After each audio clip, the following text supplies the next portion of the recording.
come to an open area exposed to that farmland, and that drifting is a pretty big problem for us out there. The wind is the main reason behind that. We are finding strong wind gusts this afternoon between 20 and 30 miles per hour in many cases. We just picked up another gust to 30 here in Dayton. Same thing there in Wilmington.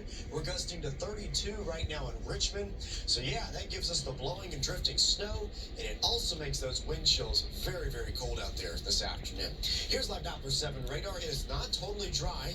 I told you yesterday we could see a couple flurries and snow showers, and we are indeed seeing those pass through the Miami Valley. Greatest coverage right now is across Clark County. This is not going to put down much additional accumulation, but you may see it in the air for sure. Again, as far as snow goes, it's the blowing and drifting that's a much bigger issue as opposed to anything falling from the sky. But we have some flakes out there, more of the same across southern parts of Preble into Montgomery counties currently.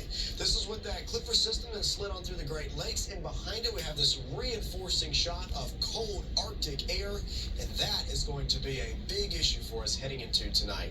Live look right now into Piqua. The sun has come back out up there in Piqua. Again, interstates look fine, and a lot of the roads look okay this afternoon. It's those areas, though, that are still dealing with the blowing and drifting that we have to be careful about. As we head through tonight, the wind stays elevated at first. That gives us some painfully cold wind chills by tomorrow morning.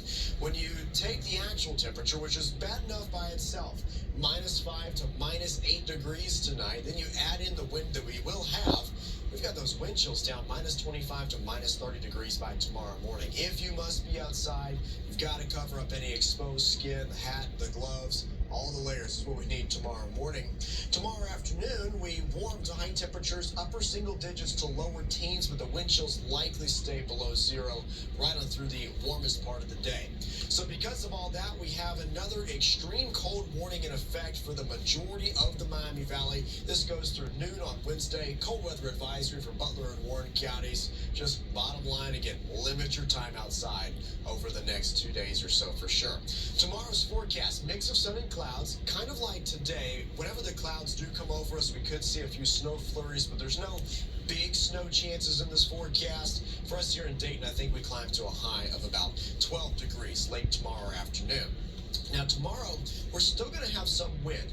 I don't think it's going to be as bad as today. No gusts to 30 or 40 miles per hour, but we'll still have gusts 10 to 20 miles per hour. That's still enough for those sub-zero wind chills. There may be a little bit more blowing snow, but I don't think it's going to be as impactful, as widespread as what we dealt with today. Now, technically, we do have a warming trend in this forecast. It just won't feel like it compared to where we should be for this time of year. So after several more days, high temperatures in the teens to upper single digits. We do climb to 23 on Monday, 26 degrees on Tuesday. That plus road salt, warming up those road temperatures, warming up the air temperature a little bit, that should help to improve the conditions across the area. Here's my Storm Center 7-day forecast. Several cold days to go. Not any big snow chances, though. Again, a few flurries tomorrow, slight chance of some snow showers next Monday. But for the most part, we're just looking at a very cold and mainly dry forecast over the next week. Most of us